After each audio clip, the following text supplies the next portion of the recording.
आज के deep dive में हम एक बहुत बड़ी बहुत पुरानी धारणा को चुनौती देने वाले हैं। हाँ, वो धारणा की सिंधु घाटी सभ्यता बस खत्म हो गई। बिल्कुल, हम सबने पढ़ा है कि उसका पतन हो गया, लेकिन हमारे पास जो स्रोत हैं वो एक अलग ही कहानी बताते हैं। क्या हो अगर ये सभ्यता कभी खत्म ही न हुई हो? अगर उसने बस अपना रूप बदल लिया हो तो यही सवाल इस पूरी कहानी को सबसे दिलचस्प बनाता है। तो चलिए इसी रहस्य को सुलझाते हैं। सबसे पहले उस थ्योरी की बात करते हैं जो फिल्मों किताबों में बहुत सुनी है। हाँ, आक्रमण वाली थ्योरी। हाँ, कि बाहर से कोई हमलावर आए और सब कुछ तबाह कर दिया। मॉर्टिमर व्हीलर ने आर्यों के आक्रमण की बात कही थी। और उन्होंने ऋग्वेद में इंद्र को पुरंदर यानी किलों को तोड़ने वाला बताकर इसे जोड़ा भी था। तो इसमें कितनी सच्चाई है?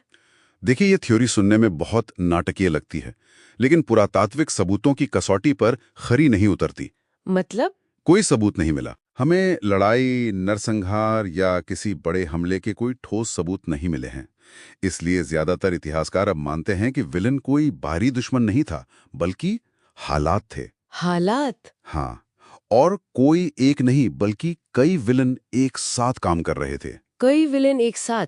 ये तो किसी मर्डर मिस्ट्री जैसा लग रहा है जहां शक कई लोगों पर जाता है। कह सकते हैं।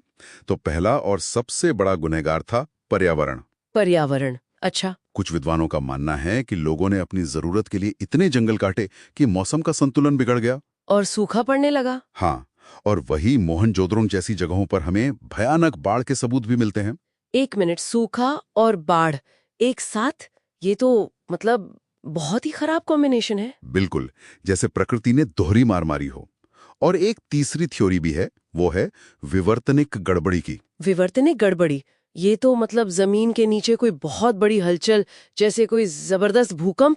एकदम सही। कल्पना कीजिए कि एक भूकंप ने पूरी नदी का रास्ता ही बदल दिया हो। और जिन शहरों की जिंदगी उस नदी पर टिकी थी वो तो वीरान हो जाएंगे। बिल्कुल। तो अगर कोई एक हमलावर नहीं था और ये सब कुछ बाढ़, सूखा, भूकंप धीरे धीरे हो रहा था, तो फिर लोग गए कहाँ? हाँ, यही सवाल है। क्या वे सब वहीं खत्म हो गए? यहीं पर कहानी का सबसे बड़ा मोड़ आता है। लोग खत्म नहीं हुए, उन्होंने पलायन किया। पलायन? कहाँ गए वो? सभ्यता का जो शहरी ढांचा था वो जरूर टूट गया, लेकिन उसकी आत्मा नहीं मरी। बड़े बड़े शहर छोटी छोटी ग्रामीण बस्तियों में बदल गए। और आबादी? आबादी धीरे धीरे पूर्व की ओर, मतलब गंगा घाटी और दक्षिण में गुजरात की तरफ बढ़ गई। एक मिनट, लेकिन अगर शानदार शहर देहाती बस्तियों में बदल जाए तो उसे पतन ही तो कहेंगे, है ना? बहुत अच्छा सवाल है, लेकिन इसे ऐसे देखिए।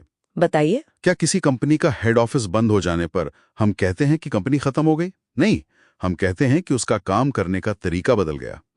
अच्छा उदाहरण है। हड़प्पा सभ्यता के साथ भी कुछ ऐसा ही हुआ। उसका शहरी रूप खत्म हुआ, पर उसकी विरासत वो आज भी हमारी रग रग में जिंदा है। ये तो कमाल की बात है। हम आज भी अनजाने में उन चीजों को फॉलो कर रहे हैं जो हजारों साल पहले शुरू हुई थी। बिल्कुल। धर्म में तो बहुत स्पष्ट है। पशुपति की मोहर में जो शिव का आदि रूप है, या फिर मातृ देवी की पूजा, लिंग और योनि की उपासना, पीपल के पेड़ का सम्मान, ये सब। हाँ, यहाँ तक कि स्वस्तिक का चिन्ह भी वहीं से आया है। लेकिन बात सिर्फ आस्था की नहीं है, उनकी टेक्नोलॉजी सोचिए। हाँ, उनकी ईंटों के बारे में मैंने पढ़ा है। ये सोचने में ही अजीब लगता है। आज हमारे पास लेजर और कंप्यूटर्स हैं और वो लोग हजारों साल पहले बिना किसी मॉडर्न मशीन के पूरे उपमहाद्वीप में एक ही साइज की ईंटें बना रहे थे। ये किस स्तर की प्लानिंग रही होगी। और सिर्फ ईंटें ही नहीं, उनकी वजन और माप की प्रणाली, वो जो 16 के गुणांक पर आधारित थी, वो भारत में लंबे समय तक चलती रही। और चूड़ियां, सिंदूर, काजल, ये सब भी वहीं से है। हाँ, ये सब आज हमारी संस्कृति का हिस्सा हैं, लेकिन इनकी शुरुआत हड़प्पा काल में हुई थी। तो कुल मिलाकर सिंधु घाटी सभ्यता का पतन एक अंत था ही नहीं, बल्कि एक बिखराव और बदलाव था। एक तरह से हाँ, जैसा कि रोमिला थापर कहती हैं, ये सभ्यता खत्म नहीं हुई, बल्कि भारतीय संस्कृति की मुख्य धारा में घुल मिल गई। और ये हमें एक बहुत गहरे सवाल पर लाकर छोड़ता है। कौन सा सवाल? अगर किसी सभ्यता की इमारतें और शहर तो वक्त के साथ खत्म हो जाएं, लेकिन उसके विचार, उसकी संस्कृति और उसकी तकनीक इतनी मजबूत हो कि वो आने वाली हजारों सालों की पीढ़ियों की नींव बन जाए, तो क्या हम उसे विफल या पतित कह सकते हैं? या फिर ये किसी सभ्यता के लिए सफलता की सबसे बड़ी परिभाषा है? कि वो एक तरह से हमेशा के लिए अमर हो जाए? सोचने वाली बात है।